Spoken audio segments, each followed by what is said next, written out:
يا مساء الخير عليكم، ازيكم حبايبي؟ عاملين ايه؟ يا رب تكونوا بخير وفي احسن صحة وفي احسن حال. النهاردة هنعمل مع بعض عجينة القطايف. هنعملها في البيت بكل سهولة. عايزة اقولك ان كوبايتين دي عملوا معانا كل الكمية دي، والكمية دي يعتبر اكتر من نص كيلو، يعني تقريبا كيلو الا ربع كده او داخلة على الكيلو يعني. تقدري تعمليها بكل الحجم اللي انت محتاجاه، صغير او كبير، ناعمة وطرية وزي الفل. تعالوا بقى نبدأ. معايا كوبايتين من المية وكوبايتين من الدقيق. حابة اعرفكم الاول ان انا ابتديت بكوبايتين الا ربع مية، ولكن انا استخدمت الربع التاني.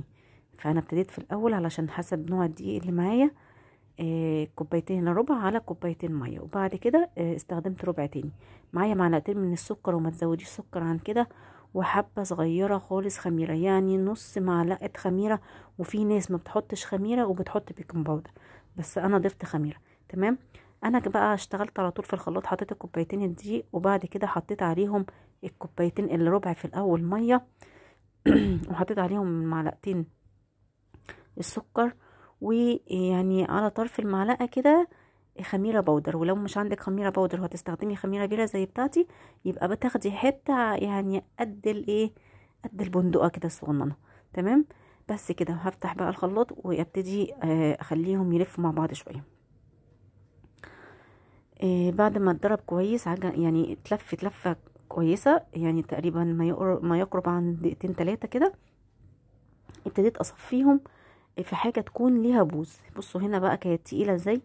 حسيت ان القوام يحتاج يخف شوية، فزودت الربع كوباية بتاعة المية علشان يبقوا كده كوبايتين، ودوبتهم عادي خالص بالمضرب السلك، يعني ما رجعتهمش خلاص ال ما رجعتهمش تاني الخلاط، عملتهم على طول بالمضرب. هنا بقى بص القوام كان نازل، مش بيتقطع ولكن نازل خط واحد مستقيم ولكن خفيف.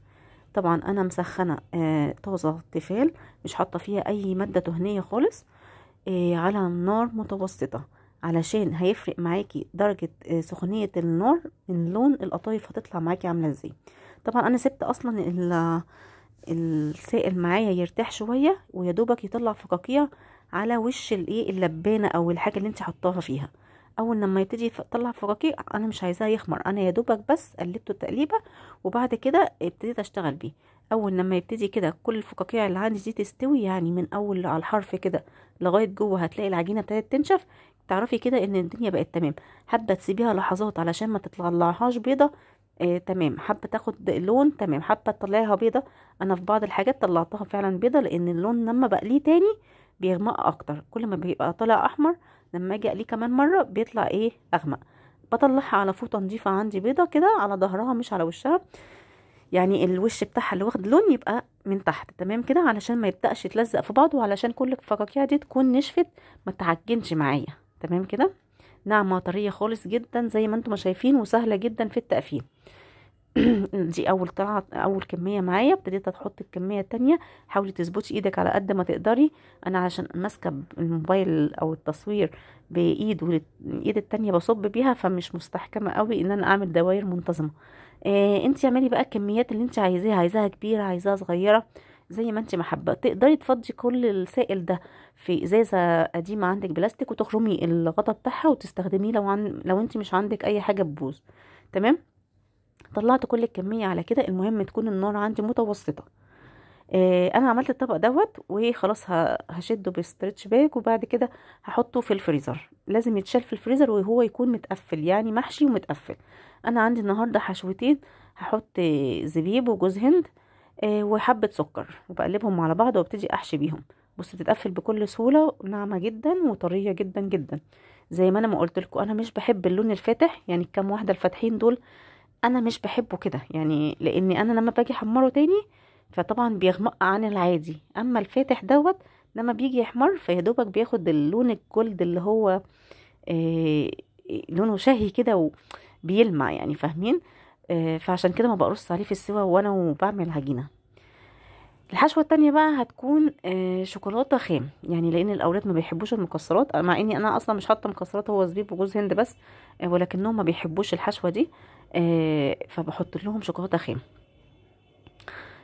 انا كمان ما ضفتش هنا، تقدري انت تضيفي بقى سوداني، فستق، تقدري تحشي بجبنه لو انت عايزاها تعمليها حوادق او بلحمه مفرومه، ولكن احنا بالنسبه لنا قطايف يعني حاجه مسكره. اما الحشوات التانية الحادقه دي فبنستخدمها في السمبوسك. فانا قسمت كل يعني الكميه اللي عندي قسمتها على طبقين. طبق حشيته وقفلته كويس جدا ورصيته في طبق كده فوم، وهلفه بالاسترتش وهدخله في الفريزر يتعمل يوم تاني. والكميه اللي عندي التانية دي عملته على نصين، نص بالمكسرات او يعني بالزبيب وجوز الهند والسكر، والنص التاني جبت شوكولاته خام عاديه خالص دارك زي ما انتم ما شايفينها، وقطعتها بقى حتت صغيره كده وابتديت احشي بيها للاولاد. نخلي بالنا بس حاجه ان احنا لو جينا نقلينا الاتنين مع بعض فمضطرين نقلي الاول اللي هي بالمكسرات، لان الشوكولاته لما بتسيح من الفقاقيع اللي في النص دي او الاخرام دي بتبتدي تطلع منها شويه، فممكن يعني توسخ الزيت معانا شويه، او يعني ايه تخليه مش صافي زي ما بنحطه في الاول يعني. تمام، فخلينا نقلي الاول اللي هو بالمكسرات وبعد كده نقلي بالشوكولاته، علشان لو اتسرب منها شوكولاته في الزيت فنكون احنا خلاص قلينا بالمكسرات.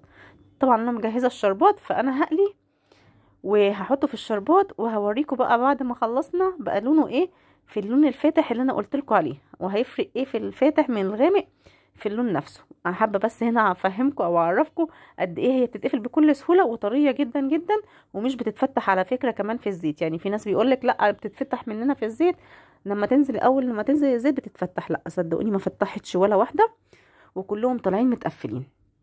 انا الشوكولاته طبعا ما بحطش عليها عسل خالص، ودول بيبقى للاولاد هم بيحبوها كده وخلاص، ما بننزلش عليها عسل، بيستكفوا بالسكر اللي جوه الشوكولاته يعني. بس كده كانت كميه بالنسبه لنا حلوه جدا، وصدقوني مش هتاخد منكم وقت. حتى لو انتوا عملتوها مثلا الصبحيه خالص وجيتوا قفلتوا بقى او قليتوا على اخر النهار، فمش هتاخد منكم اي وقت. انا قليت بقى على درجه حراره متوسطه، طالعه من بره مقرمشه. بصوا اللون بقى عامل ازاي، فاتح جدا، مش واخده لون غامق، لان معظمهم طبعا كان فواتح. اللي غامقين منهم هم اللي هتلاقيهم كانوا متحمرين زياده اثناء سوى العجينه. بس كده زوقت بحبه جوز هند، عايزه اقول لكم من بره مقرمشه جدا جدا ومن جوه طريه قوي. يعني فيها زي لحمه كده او لحم او يعني ايه لبابه بتاعه القطايف، ناعمه وطعمها حلو جدا جدا جدا. يلا بقى ما تنسينيش في اللايك في الشير لو عجبت الطريقة بتاعتي، ولو حابة تجربيها يلا سيبيلي كومنت منك مشجع. باي باي.